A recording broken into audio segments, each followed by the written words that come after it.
Hello guys, welcome back to study. This is Dheeraj Kumar. अभी हम बात करने वाले इंडियन एयरफोर्स की तरफ जो इफकैट 02 2024 बैच की जो भर्ती आई है उसके बारे में। ठीक है, इस बार जो नोटिफिकेशन आई है इसमें कुल मिला के आपके 304 पोस्ट हैं। ठीक है, अभी जो भी पोस्ट हैं ये टेंटेटिव है। टेंटेटिव का मतलब ये होता है कि अभी कोई फिक्स नहीं है, ये बढ़ाए या फिर घटाए जा सकते हैं बिना किसी एडिशनल इन्फॉर्मेशन की। आपको बताई नहीं जाएगी कि भर्ती बढ़ रही है कि घट रही है, आप पूरे प्रोसेस में रहोगे। एंड ये फाइनल सिलेक्शन के टाइम भी बस बोल सकते हैं ना कि हमने इतनों को ही सिलेक्ट किया, या फिर हमने इससे ज़्यादा को सिलेक्ट कर लिया, रीज़न हमारी भर्ती बढ़ गई है, या फिर कम को सिलेक्ट किया, रीज़न हमारी भर्ती घट गई है। ठीक है, तो ये जो है 304 को एग्जैक्ट वैल्यू मान के अपने को प्रिपरेशन नहीं करना, बट प्रिपरेशन ये मान के करना है कि नोटिफिकेशन आ गई है और सिलेक्शन लेना है। ठीक है, बस वैकेंसी के आंकड़े को मत देखा करो, बिकॉज ऑलमोस्ट जितनी भी वैकेंसीज आती हैं किसी भी चीज़ में, चाहे एसएससी, रेलवे, डिफेंस, कहीं भी, वो टेंटेटिव ही होती है। ठीक है, अभी देखो बात कर लेते हैं, ऑफिशियल साइट पे नहीं है ये, बट ये मतलब ये ओरिजिनल भर्ती है, कुछ भी फेक चीज़ नहीं है। ठीक है, इसकी स्टार्ट हो जाएगी 30 मई 2024 से। फॉर्म फिलअप आपका स्टार्ट हो जाएगा, मेल एंड फीमेल दोनों इसको फिल कर सकते हैं। और इसकी लास्ट डेट जो रहेगी फॉर्म फिलअप की वो 28 जून 2024 रहेगी। बहुत ही अच्छा खासा आपको टाइम मिलेगा। ओके गाइस, तो इस फॉर्म को फिल करने के लिए अच्छा खासा टाइम मिलेगा आपको 30 मई 2024 से लेकर 28 जून 2024। और सबसे बड़ी बात, इसमें कोई कैटेगरी सर्टिफिकेट बनवाने की जरूरत नहीं है, तो रिलैक्स रहो। एजुकेशनल सर्टिफिकेट्स अपने रेडी रखो। इसमें क्या जो फाइनल ईयर में पढ़ रहे बच्चे वो फिल कर पाएंगे, बिल्कुल कर पाएंगे, बट लेकिन एक चीज़ है, वो फाइनल ईयर में होने चाहिए।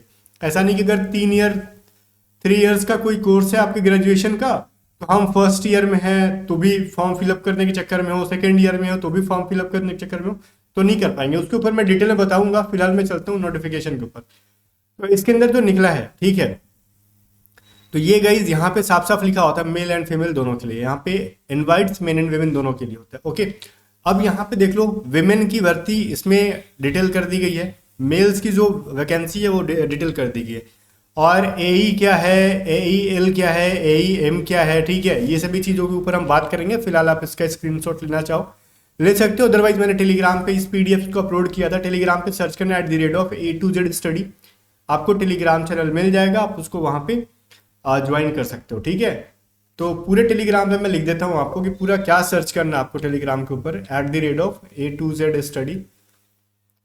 ठीक है, जो चैनल का नाम है आपका वो सर्च कर लेना, आपको वहाँ पे ये पीडीएफ मिल जाएगी। आप देख सकते हो आपको किसके लिए फिल करना है और आपकी एलिजिबिलिटी क्या होगी, क्या क्या क्वालिफिकेशन होगा, सब मैं आपको डिटेल में बात करूंगा। ये चीज़ तो क्लियर हो गया। अभी हम बात कर लेते हैं यहाँ पे डेट ऑफ बर्थ के बारे में। ठीक है, एज के बारे में। अगर कोई बच्चा फ्लाइंग ब्रांच के लिए भरना चाहता है तो उसकी 20 से लेकर 24 ईयर तक वैलिड होता है, जो कि एग्जैक्ट डेट जो होगा ना वो माना जाएगा कब से कब तक। देखो, ये कह रहे 2 जुलाई 2001 से लेके 1 जुलाई 2005, या फिर इन दो डेट के मतलब आपका डेट ऑफ बर्थ या तो 2 जुलाई 2001 है, या फिर इसके बाद है 3 जुलाई 2001, 4 जुलाई 2001, या फिर इसके बाद चलते चलेगा, या फिर आपका डेट ऑफ बर्थ 1 जुलाई 2005 या फिर उससे पहले, तो आप इस फॉर्म को फिल कर पाओगे। लेकिन आपका डेट ऑफ बर्थ 2 जुलाई 2005 है तो आप इस फॉर्म के लिए एलिजिबल नहीं होते हो। ठीक है, तो ये चीज़ यहाँ पे बता दिया गया है। और अगर आपके पास देखो यहाँ पे ना कॉमर्शियल पायलट लाइसेंस है, ठीक है, तो यहाँ पे देखो साफ साफ लिख रहा है ना, यहाँ पे पढ़ोगे upper age limit for candidates holding valid and current commercial pilot licence issued by DGCA India is flexible up to 26 year. अगर आपके पास है ये, ठीक है, CPL, देन आपका जो है डेट ऑफ बर्थ बढ़ जाता है 2 जुलाई 1999 तक की वैलिडिटी बढ़ जाती है, और वही आपका जो है डेट ऑफ बर्थ 1 जुलाई 2005 तक कंसिडर किया जाएगा, और 2 साल का यहाँ पे आपको एज में रिलैक्सेशन मिल जाता है। ये कैटेगरी पे मैटर नहीं करता है, किसी भी कैटेगरी से हो आपके पास CPL होना चाहिए, कमर्शियल पायलट लाइसेंस आपके पास होना चाहिए। अगर है तो, नहीं है तो फिर आपका वही है 20 से 24 साल। अब देखो ग्राउंड ड्यूटी के लिए क्या होगा, टेक्निकल और नॉन टेक्निकल के लिए, चाहे आप टेक्निकल के लिए फिल करो चाहे नॉन टेक्निकल के लिए फिल करो, कुछ भी करो, आपका डेट ऑफ बर्थ क्या होता है भाई, 20 से 26 ही किया जाता है फ्लाइंग को छोड़ के। अगर CPL है तो फ्लाइंग में भी 26, CPL नहीं है आपके पास तो 24 फ्लाइंग ब्रांच के लिए। बट ग्राउंड ड्यूटी चाहे आप टेक्निकल के लिए करो या फिर नॉन टेक्निकल करो, आपका डेट ऑफ बर्थ रहेगा 2 जुलाई 1999 से लेके वही आपका 1 जुलाई 2005 तक। ये दोनों डेट भी आपको क्या होगा, इंक्लूसिव होगा, मतलब इनको भी कंसिडर किया जाएगा। इस डेट को भी अगर डेट ऑफ बर्थ है तो चलेगा। ओके, अभी ऑफिस जो डिटेल नोटिफिकेशन होगा वो जल्द नोटिफिकेशन आने वाला, अभी आपको मिल ही जाएगा। फॉर्म फिलअप के 2 दिन 3 दिन पहले मिल जाता है। इफकैट के साइट पे जब आएगा तो मैं आपको टेलीग्राम पे अपलोड कर दूंगा। ठीक है, अभी ये शॉर्ट नोटिस है जो कि मैं आपको दिखा रहा हूँ। तो यहाँ पे जाने के बाद देखो एक चीज़ है, मैं फिर से आपको ना इन सभी का एजुकेशनल बता देता हूँ क्या होना चाहिए, बैकग्राउंड क्या होना चाहिए, और इन सब के बाद मैं आपको बता दूंगा कि क्या कब कब वाले अपीयरिंग वाले फॉर्म फिलअप कर पाएंगे। तो एजुकेशनल क्वालिफिकेशन देखो, सिलेबस के ऊपर एक अलग से डिटेल वीडियो बनाऊंगा, थोड़ी सी वेट कर लो, प्रिपरेशन से रिलेटेड बताऊंगा, because I have crack 2 times, ठीक है। बट आगे मेरे को प्रिपरेशन की टाइम नहीं रह पाती। देखो एफएसबी के लिए डेडिकेशन चाहिए, जो मेरे पास टाइम की कमी है, बिकॉज मैं एक एडुकेटर था और अभी भी हूँ, तो हमारे पास तो उतना टाइम नहीं है कि हम तैयारी करें। और एफएसबी इतना ईजी चीज़ नहीं है कि बिना तैयारी किए आप जाके आप इसको क्रैक कर लोगे। इसमें आपको बहुत ज़्यादा टाइम देना पड़ेगा, बहुत ज़्यादा टाइम देना पड़ेगा, अच्छा से डेडिकेशन होना चाहिए आपके अंदर। अगर आप एफकैट या फिर एनडीए सीडीएस की तरफ लग रहे हो तो आपको एसएसबी और एफएसबी के लिए डेडिकेशन होना चाहिए, अदरवाइज रैंडम कोई भी जाके नहीं क्रैक कर सकता। और रिटन क्रैक करना रह गया तो उसकी टेंशन मत लो, बहुत ही जल्द अनाउंसमेंट होगी अच्छी खासी। बट फिलहाल एजुकेशनल क्वालिफिकेशन के ऊपर जाते हैं। फ्लाइंग ब्रांच के लिए अगर आप फिल करना चाहते हो तो देखो 10th+2 में आपके ना फिजिक्स एंड मैथ होने चाहिए। फिजिक्स एंड मैथ ईच में आपको 50% स्कोर करना हो चाहिए, फिजिक्स में भी 50% और मैथ के अंदर भी 50%। देखो एक चीज मैं आपको बताता हूँ, यहाँ पे क्या लिखा है, candidate should have mandatory passed with a minimum of 50% marks each in maths and physics at 10+2 level. ठीक है, इसका मतलब क्या हुआ ना, देखो आपके 12th में 10th+2 में या फिर 12th में जो भी कहते हैं, हम लोग 12th कहते हैं, ठीक है हमारे तरफ, तो 10th+2 बोलने में थोड़ा सा जीव लटपटा जाता है। तो 12th क्लास में क्या होना चाहिए ना, आपके मान लो किसी के 49% है, लेकिन उसके 100 नंबर का जो मैथ था उसके अंदर भाई ने 50% या फिर 50% से ज़्यादा, या फिर फिजिक्स में उसने 50% या फिर फिजिक्स 50% से ज़्यादा स्कोर कर रखा है, भले उसकी कहते हैं ना एग्रीगेट मार्क्स उसके 49% नहीं है तो कोई प्रॉब्लम नहीं है। 12th में कितना परसेंट है उससे कोई मतलब नहीं है। 12th के फिजिक्स और मैथ में आपके जो भी, मान लो फिजिक्स अगर 100 मार्क्स का है, मैथ 100 मार्क्स का, तो दोनों में 50% या फिर इससे ज़्यादा होना चाहिए, मिनिमम 50% होना चाहिए फिजिक्स एंड मैथ में। ओवरऑल 12th में क्या है उससे मैटर नहीं करता। तो 12th के साथ साथ और क्या होने चाहिए, 12th के साथ साथ आप अगर ग्रेजुएट हो चुके हो तो आपके ग्रेजुएशन में देखो होना चाहिए कोई भी, आप यहाँ पे देखो ये नहीं कहा ना कि ग्रेजुएशन में क्या होनी चाहिए आपके पास, उन्होंने नहीं कहा, इन्होंने कहा कि इसके साथ में आपको 60% मार्क्स होने चाहिए ग्रेजुएशन के अंदर। कब ग्रेजुएशन की कोई भी आपको स्ट्रीम वैलिड है, लाइक जब 12th के अंदर आप 10th+2 में फिजिक्स एंड मैथ हो गए तब। लेकिन आप मान लो ना 10th+2 वाला सीन नहीं है आपके सामने, ठीक है, और ये ग्रेजुएशन का सीन नहीं है, तो उस कंडीशन में आपके पास बी या फिर बीटेक होना चाहिए, 4 इयर्स कोर्स होना चाहिए इसके अंदर, ठीक है, और वो भी 60% मार्क्स के साथ।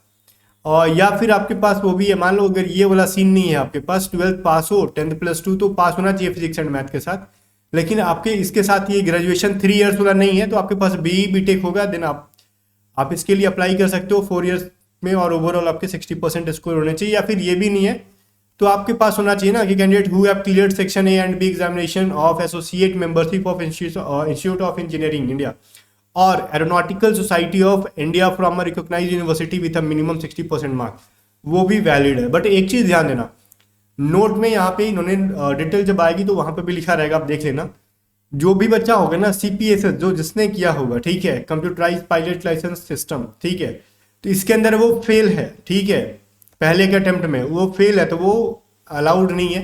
या फिर कोई बच्चा ऐसा है ना कि फ्लाइट और a flight cadet suspended from a flying training at air force academy will not be eligible for applying in flying branch. देखो इसके अंदर क्या है ना कि अगर आप फ्लाइट जो कैडेट हो गए ना इसके, अगर वो सस्पेंड किए गए हैं एयरफोर्स ट्रेनिंग एकेडमी के अंदर से, ठीक है, या फिर एयरफोर्स एकेडमी के ट्रेनिंग से टाइम का समझ लो आपको सस्पेंड किया गया, तो भी आप इसके लिए अप्लाई नहीं कर सकते।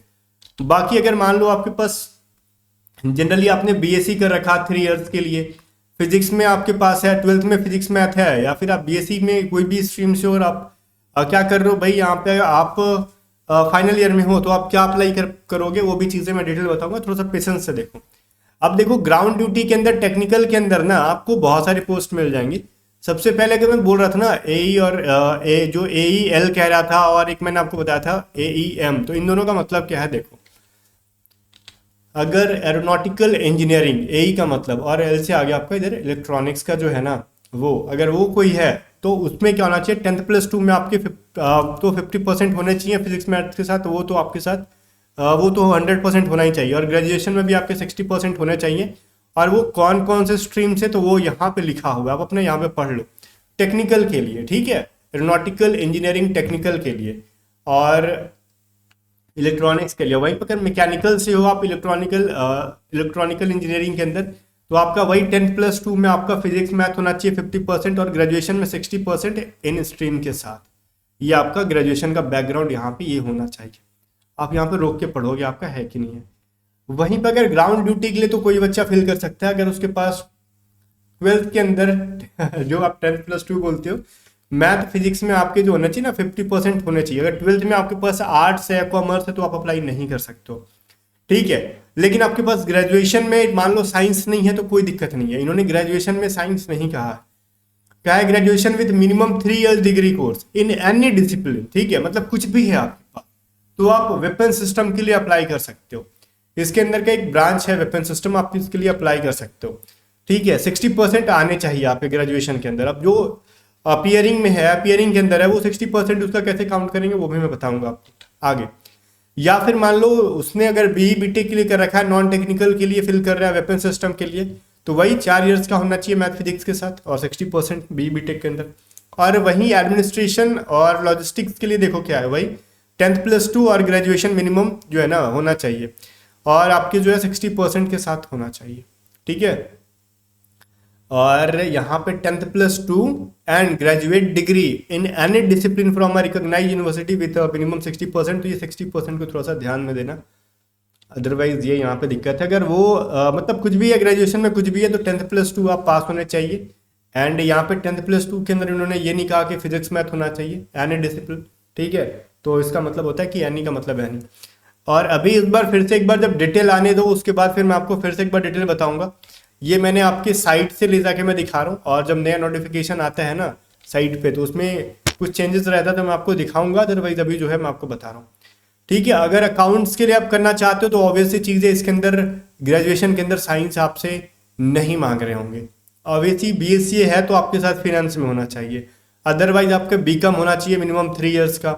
बैचलर ऑफ बिजनेस मतलब यहाँ पे है ना, इसको कहते हैं ना BA, मतलब इसको बिजनेस एडमिनिस्ट्रेशन वो वाला BA, ठीक है, वो वाला होना चाहिए फिनेंस के अंदर। और वही CA वगैरह अगर क्वालिफाइड हो तो वो भी भरेंगे इसके अंदर, ओके। तो ये आपका स्ट्रीम है अकाउंट ब्रांच के लिए। और वहीं पे मेट्रोलॉजी के लिए तो यहाँ पे है 10+2 and BSc with physics and math, ठीक है, 60% के साथ होने चाहिए। अगर आप कोई इंजीनियरिंग टेक्नोलॉजी डिसिप्लिन से हो तो आपका बैकग्राउंड ये होना चाहिए। अदरवाइज मेट्रोलॉजी के लिए 10+2 BSc वाले भी भर सकते हैं, लेकिन फिजिक्स मैथ BSc में भी होना चाहिए और 12th में भी फिजिक्स मैथ होना चाहिए 60% से। अब मैं आ जाता हूँ, देखो नोट 4 के अंदर इन्होंने लिखा था क्या, ये सबसे इंपॉर्टेंट है अपियरिंग वालों बच्चे के लिए। Candidate who are studying in the final year, देखो या फिर फाइनल सेमेस्टर में, देखो 4 साल की अगर है आपकी तो आप 4th सेमेस्टर के अंदर अगर हो कोई बच्चा है तो आप भर सकते हो इस फॉर्म को। अगर या फिर 3rd ईयर में हो, 3 साल का कोई है, मान लो ग्रेजुएशन 3 साल का है, ठीक है, तो ऑब्वियसली मिनिमम तो 3 साल की ग्रेजुएशन होती है। और तो आप जो है ना 4th ईयर में भी मान लो इसको भी आपको सेमेस्टर से बांट दिया गया, तो आपका लास्ट सेमेस्टर में अगर हो आप, और या फिर ग्रेजुएशन के आप जो कहते हैं ना 3rd ईयर के अंदर हो, तो आप इस फॉर्म को फिल कर सकते हो। बशर्ते कि एक चीज़ का ध्यान देना चाहिए, भले आपका अभी तक डिग्री सर्टिफिकेट नहीं आया है या फिर मार्कशीट नहीं आया है। अब मार्कशीट कब तक आ जाना चाहिए ये तो डिटेल नोटिफिकेशन आएगा तभी रहेगा, लेकिन एक चीज़ समझना, ग्रेजुएशन के अंदर जान लगाना, कोई भी बैकलॉग नहीं होना चाहिए आपके पास प्रेजेंट के अंदर। और ग्रेजुएशन में फाइनल में आपके 60% होने चाहिए, मतलब ओवरऑल आप ग्रेजुएशन का जिस तरीके से डिग्री सर्टिफिकेट आपके स्टेट में या फिर आपकी यूनिवर्सिटी का माना जाता है, उसमें ग्रेजुएशन में आपके पास 60% एग्रीगेट होना चाहिए। अगर मान लो अपियरिंग में हो और एग्जाम वगैरह सब कुछ क्रैक कर लेते हो, FSB भी क्रैक कर लेते हो, मेडिकल वगैरह सब कुछ क्रैक कर लेते हो, लेकिन बाद में पता चलता है कि नहीं आपने तो अपियरिंग से भरा था बट ग्रेजुएशन में आपके 59% आ पाए, देन आपको रिजेक्ट कर दिया जाएगा, एक्सेप्ट नहीं किया जाएगा because of terms and conditions, ठीक है। तो यहाँ पे जो चीज़ें थी मैंने आपको बता दी। बाकी जाने से पहले वही कहूँगा कि A to Z स्टडी को सब्सक्राइब करो, इस बार FCAT के लिए बहुत हेल्पफुल साबित होने वाला है A to Z स्टडी। बाकी मिलते हैं नेक्स्ट वीडियो में, तब तक बाय बाय। वीडियो को लाइक करके शेयर कर देना।